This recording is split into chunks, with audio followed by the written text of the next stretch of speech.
Assalamualaikum warahmatullahi wabarakatuh. Alhamdulillahi rabbil alamin. Allahumma salli wa sallim wa barik ala hadzal nabil karim wa ala alihi wa ashabihi wa man ittaba hudahu ila yaumiddin. Asyhadu an la ilaha illallah al-malikul haqqul mubin wa asyhadu anna Muhammadan abduhu wa rasuluh al-mab'utsu rahmatan lil alamin.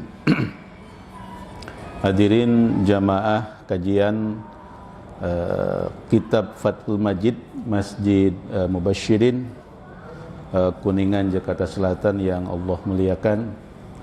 Pada pertemuan sebelumnya kita telah membahas masalah ta'alluq, yaitu keterkaitan hati kita ya, kepada Allah Subhanahu wa ta'ala, dan juga keharaman mengaitkan hati kita dalam arti keyakinan kita kepada selain Allah.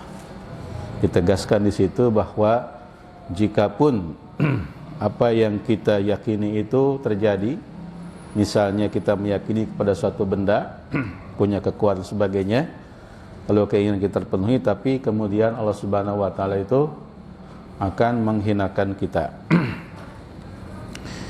Pada kajian berikutnya akan kita bahas, yaitu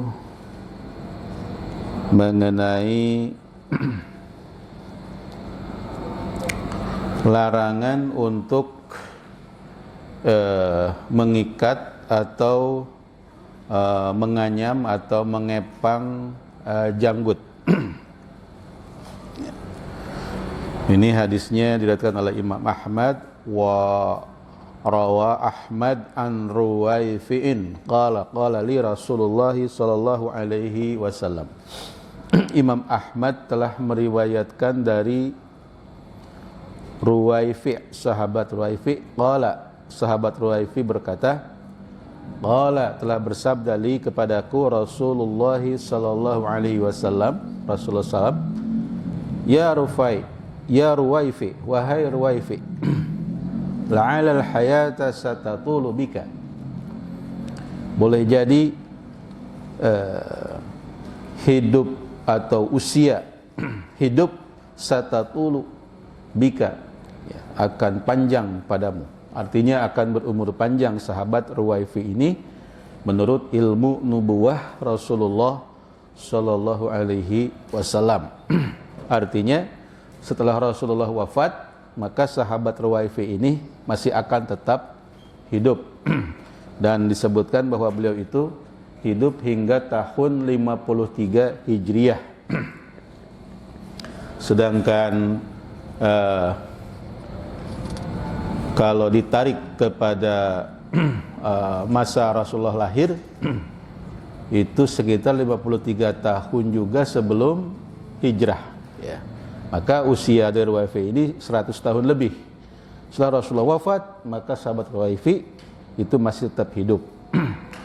Maka kata Rasulullah, fa akhbirin nasa, kabarkanlah olehmu kepada orang-orang, anna, bahwa sesungguhnya man, siapa saja, aqada, mengikat atau menganyam atau mengepang lihyatahu, janggutnya, atau taqallada wataran, mengalungkan tali bekas panah yang telah lapuk, baik pada lehernya sendiri atau pada hewan tunggangannya, apakah itu unta atau kuda, dengan niat sebagai jimat, penangkal bala, awistanja, atau beristinja, yaitu menghilangkan najis, biraji idabah, dengan menggunakan kotoran hewan, apakah itu hewan sapi atau kambing, au azmin, atau menggunakan tulang belulang. Fa inna Muhammadan bari'a minhu, maka sesungguhnya Muhammad itu berlepas diri dari perbuatan tersebut. Hadis ini potongan dari hadis yang cukup panjang ya. Saya bacakan lebih ringkas dari panjang itu ya. Jadi sahabat Ruwaifi ini itu dipekerjakan ya oleh Musallamah bin Mukhallid. Arti dipekerjakan di situ adalah dijadikan buruh untuk mengelola sebidang tanah ya, sebidang tanah milik dari Musallamah bin Mukhallad atau Mukhallid. Nah, kemudian berjalanlah mohon maaf, kemudian Ruwaifi ini punya teman namanya Syaiban ya. Nah, suatu hari berjalanlah antara Ruwaifi dan Syaiban ini dari daerah Kum Syuraik kepada Alqama atau dari Alqama kepada Kum Syuraik, yang dimaksud menuju kepada Alqam. Maka berkatalah Ruwaifi,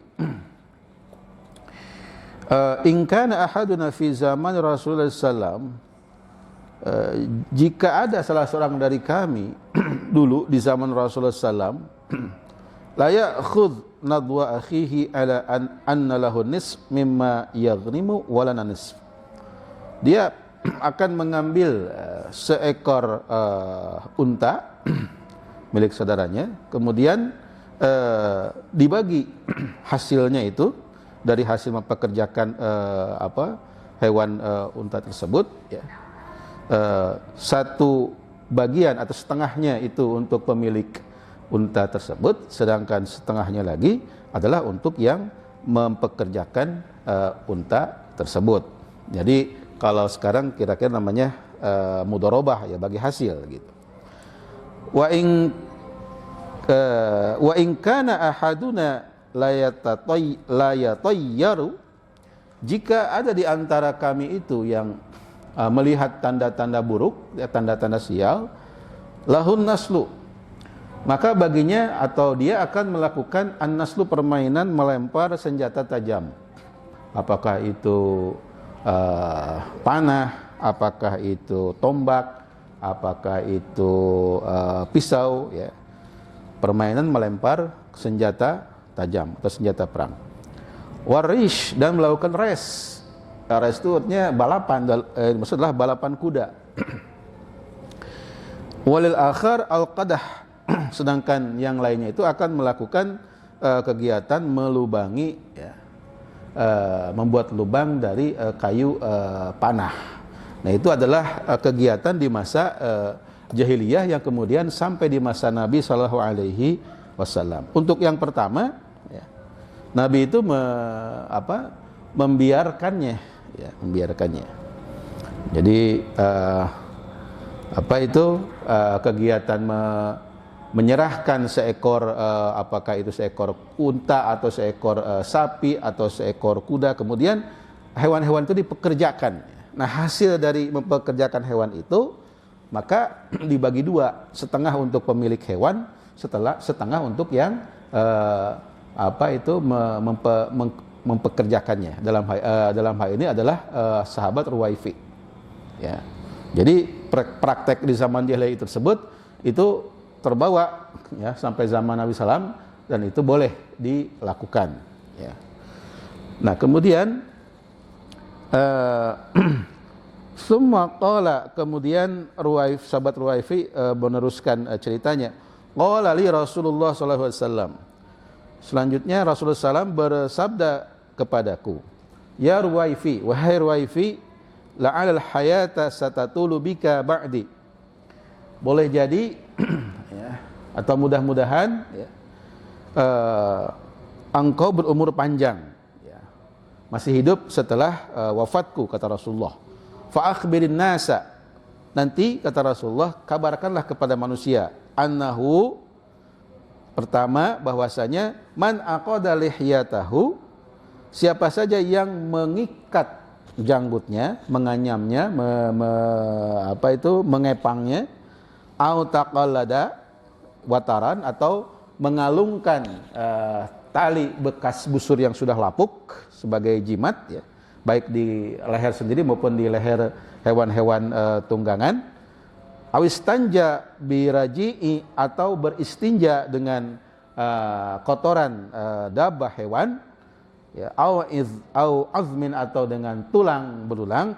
Fa inna Muhammadan sallallahu alaihi wasallam minhu bari'a, maka sungguhnya salam itu berlepas, ya, berlepas diri. Artinya Rasulullah tidak pernah memerintahkan itu, dan itu menunjukkan larangan yang keras, ya, larangan-larangan yang keras, yang dosanya dosa berat, ya.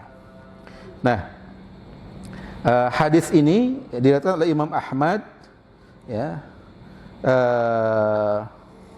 diriwayatkan oleh Imam Muhammad bin Abdul Wahhab, ya, di dalam kitab tauhid ini, ya, babur ruqa wat tamaim, bab ruqyah, ya, jampi-jampi, mantra-mantra, wat tamaim, dan jimat-jimat, ya.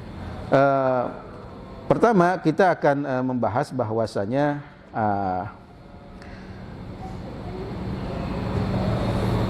menurut ilmu nubuwah, ilmu kenabian, ya, Rasulullah SAW, bahwa sahabat Ruwaifi ini akan berumur panjang.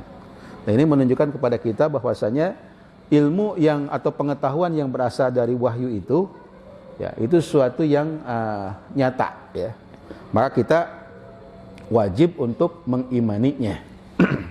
Lebih jelasnya adalah semua yang tertuang dalam Al-Quran, semua yang Rasul sabdakan dalam hadis-hadisnya, itu masuk kategori ilmu nubuwah, ya. Ilmu itu artinya pengetahuan.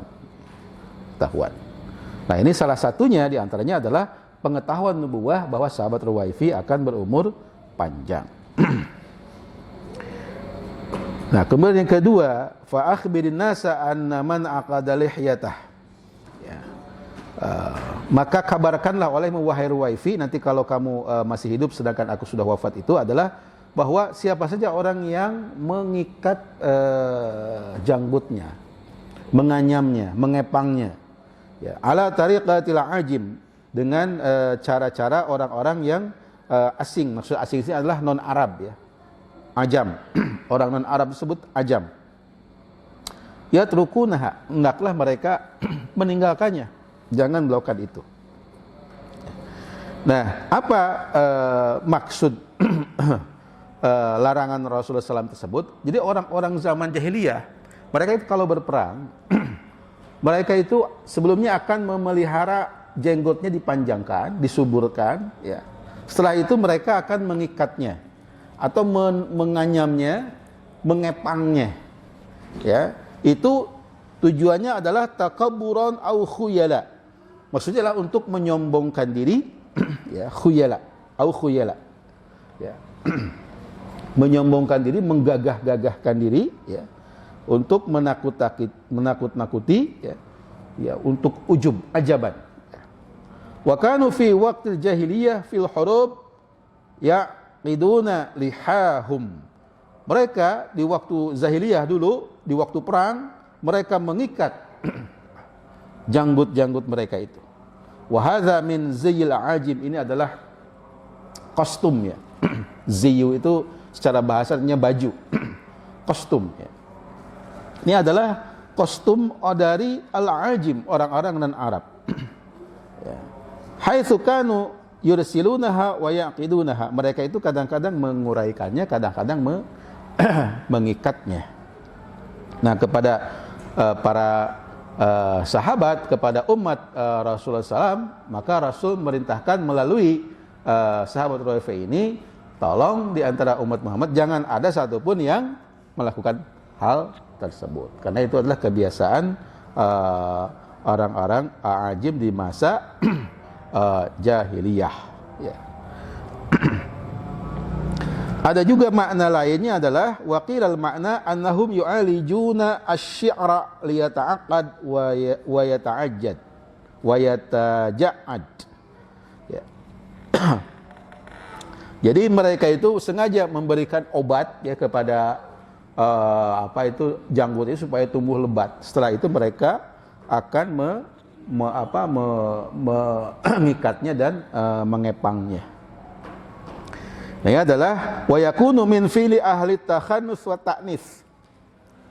larangan terhadap hal ini juga dikarenakan perilaku ini itu merupakan perilaku dari ahlut takhannus, orang yang meniru-niru perempuan, artinya banci, ya, meniru-niru sikap ke perempuan-perempuanan. Ya, nah, Islam melarang laki-laki menyerupai perempuan. Nah, itu adalah mengenai kenapa Rasul melarang ya, umatnya untuk mengepang janggut. Apakah ada orang-orang yang merasa bangga dengan janggutnya? Oh, banyak. Bahkan di dunia ini ada kompetisi janggut. Di dunia ini ada janggut yang paling panjang, janggut yang paling rapi, janggut yang paling indah. Dan tidak jarang memang janggut-janggut tersebut ada yang dianyam ya, dikepang begitu sedemikian rupa ya, dalam arti untuk mencapai yang paling indah dilihat. Tapi Rasul melarang demikian ya, karena itu menyerupai kepada perempuan. Au taqallada wataran ya. Pada pertemuan sebelumnya telah saya terangkan bahwa watar itu merupakan tali bekas ya, tali bekas panah yang sudah lapuk. Jadi orang Arab di masa jahiliyah mereka punya keyakinan bahwa barang lapuk tersebut ya, apalagi misalnya tali panah tersebut pada waktu panah itu masih bagus, itu suka dipergunakan untuk berperang dan pernah misalnya berhasil membunuh musuh-musuhnya ya, itu kemudian dianggap punya tuah gitu kan. Nah, itu Rasulullah melarang, baik itu yang dikalungkan pada leher sendiri maupun yang dikalungkan kepada hewan-hewan kendaraan ya, apakah itu kuda ya, apakah itu unta. Nah, itu. Nah, kemudian Rasulullah melarang istinja dengan kotoran hewan. Jadi istinja itu nama lain dari istijmar, yaitu izalatun najasah, menghilangkan najis dengan batu-batu kerikil, batu-batu kecil. Itu namanya istijmar, istijmar. Ya. Nah, tapi Rasulullah melarang istinja dengan kotoran hewan. Apakah itu kotoran yang maksudnya yang sudah kering, gitu ya. Kotoran hewan sudah kering. Apakah itu unta, kotoran hewan unta, kotoran hewan sapi, ya. Itu dilarang oleh Rasulullah SAW. Karena itu najis. Najis tidak bisa dihilangkan dengan benda najis. Najis hanya bisa dihilangkan dengan benda suci. Ya, meskipun mungkin sudah keras, ya, kemudian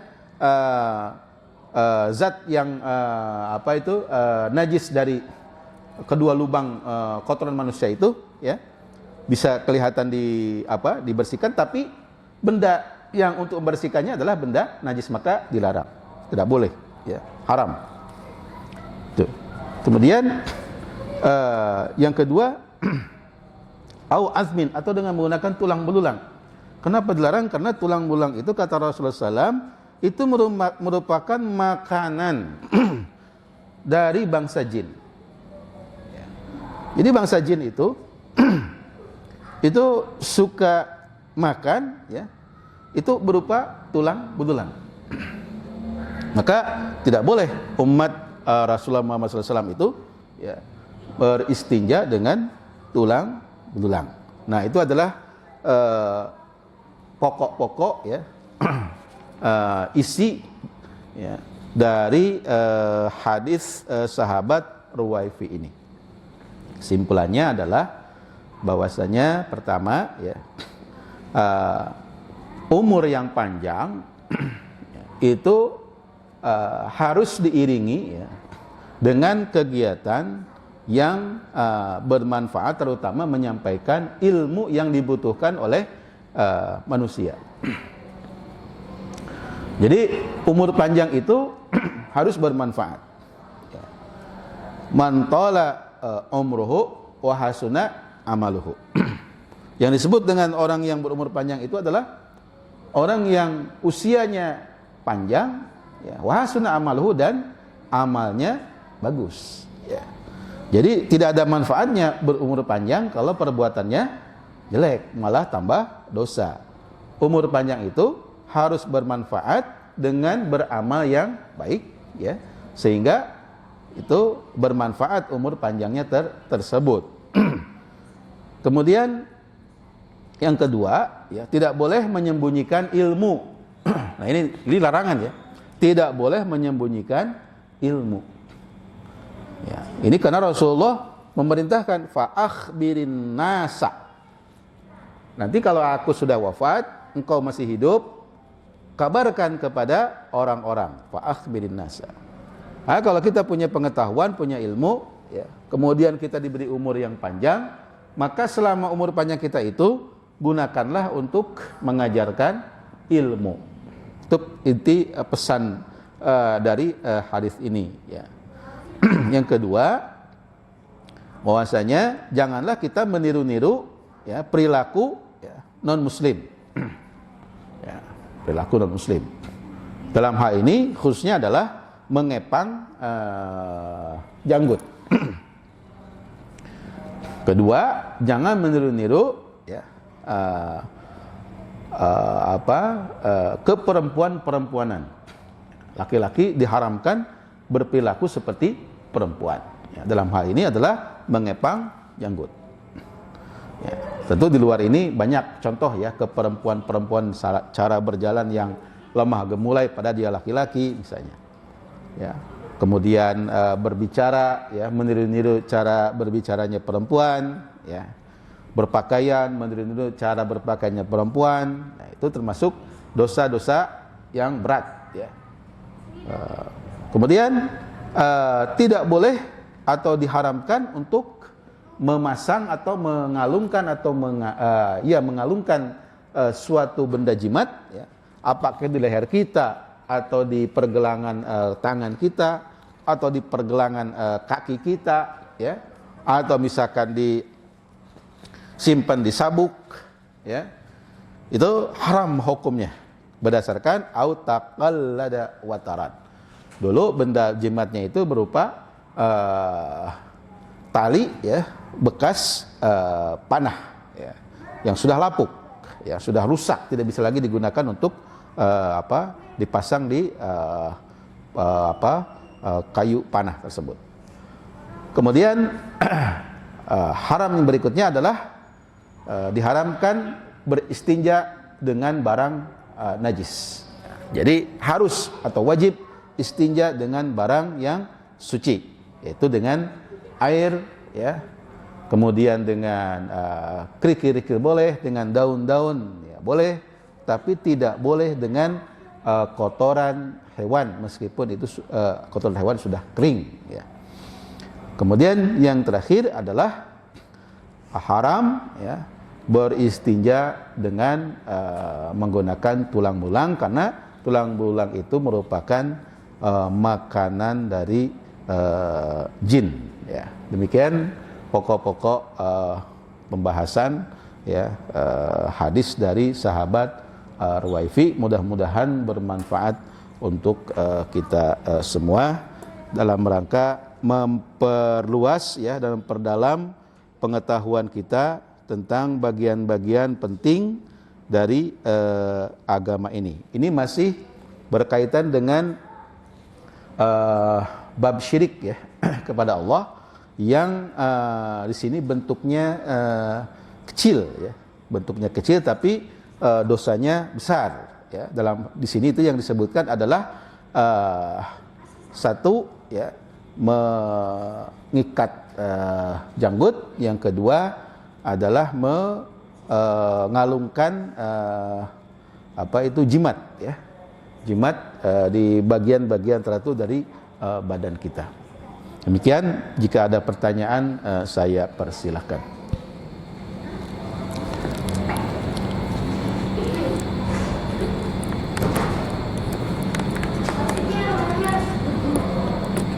Silakan. para jamaah jika ada yang bertanya.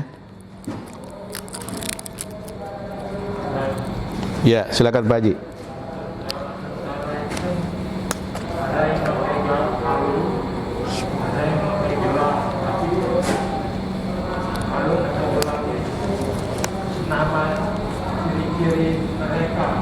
Ya. Ya, kalau penggunaan ya. Ya. Kalau sebatas penggunaan sebagai zina ya, perhiasan, maka itu tidak menjadi masalah, tidak dilarang. Boleh. Asalkan bukan dari bahan yang diharamkan, yaitu emas bagi laki-laki. Boleh.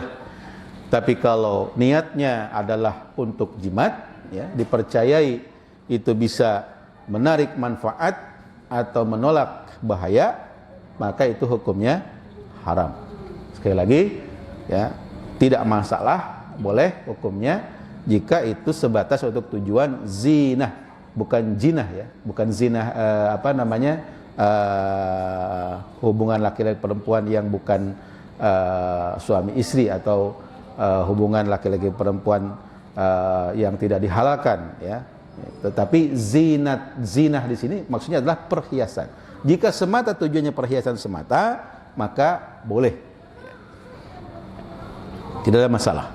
Kita menyerupai wanita, lebih banyak wanita itu lebih banyak pakai kalung, pakai itu kan tidak menyerupai. Nah, ini dimaksud mungkin gini, kalau militer itu memang pakai ada tanda kalung sebagai ya, nama identitas dia dari korps mana, dari seperti itu. Yeah. Itu mungkin nggak apa-apa Ustaz. Yeah. Tapi kalau untuk yang setiap hari dia pakai kalung, pakai gelang laki-laki, kan nggak boleh.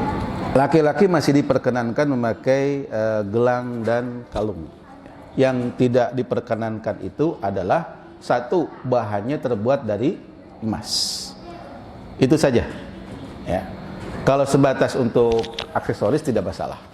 Ya. Kalung sama gelang. Ya. Kemudian untuk tentara hanya sebatas untuk nama-nama identitas, ya itu juga apalagi ya, itu boleh ya, tidak ada masalah. Ya. Demikian. Ada pertanyaan lain, silakan.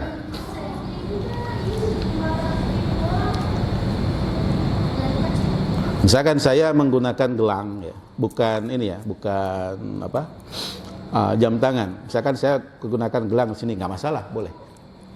Ya. Yang tidak boleh itu adalah dari bahan emas. Kalau bahan emas itu sudah mutlak haram, ya, karena itu emas itu adalah setelah diteliti juga secara ilmiah, ternyata itu mengandung zat-zat ya yang bisa merubah hormon laki-laki. Jadi itu terlalu halus mungkin ya, maka itu cocoknya adalah untuk perempuan. Tapi kalau misalnya hanya dari perak, ya itu boleh. Laki-laki menggunakan gelang dari perak tidak ada masalah. Ya, laki-laki menggunakan gelang dari akar ya, hanya untuk perhiasan saja tidak masalah. Ya. Cincin boleh. Boleh. Rasulullah SAW itu menggunakan cincin. Emas haram, itu boleh. Tidak boleh, haram. Ya, karena emas itu. Gunakan batu yang bagus, tetapi ya asalkan bukan rumah cincinnya itu ya, logamnya itu bukan dari emas. Gitu. Ya. Jadi yang tengahnya itu dari batu, ya batu apapun ya. Tapi kemudian rumahnya ya yang terbuat dari logam, maka itu diharamkan terbuat dari emas. Kalau dari perak, tembaga, ya kuningan dibolehkan. Ya, kita yang awam ini ya melihat ya, bahwasanya benda-benda itu memang dia punya struktur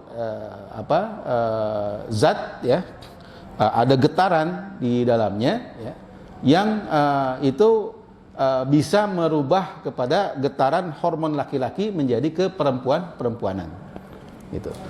Jangankan emas, profesi potong rambut saja, ya, yang itu adalah laki-laki misalnya, kalau dia lama kelamaan dia akan berubah sifatnya, karena dia berkaitan dengan benda-benda yang untuk mempercantik wajah, apalagi emas gitu. Seperti itulah gambarannya. Jadi mempengaruhi kejiwaan. Gitu. Ya. Baik. Jika tidak ada pertanyaan lain, karena waktu juga ya sudah mendekati Isya, ya, saya cukupkan sekian. Mohon maaf, saya juga masih agak capek ya. Kemarin itu mengikuti kegiatan sebagai penggembira di Solo ya. Ada kaitan dengan muktamar ya, muktamar Muhammadiyah gitu. Saya baru kembali itu hari Ahad, tapi tengah malam sekitar pukul 2 malam ya, saya sampai di rumah itu. Jadi masih belum fit ya. Kemudian ditambah juga cuaca ya. Jadi mohon maaf jika dalam penyampaian sedikit agak kurang fit ya. Demikian saya akhiri. Subhanakallahumma bihamdika asyhadu an la ilaha illa anta astaghfiruka wa atubu ilaik. Hasbunallahu wa ni'mal wakil, ni'mal maula wa ni'man nasir. Assalamualaikum warahmatullahi wabarakatuh.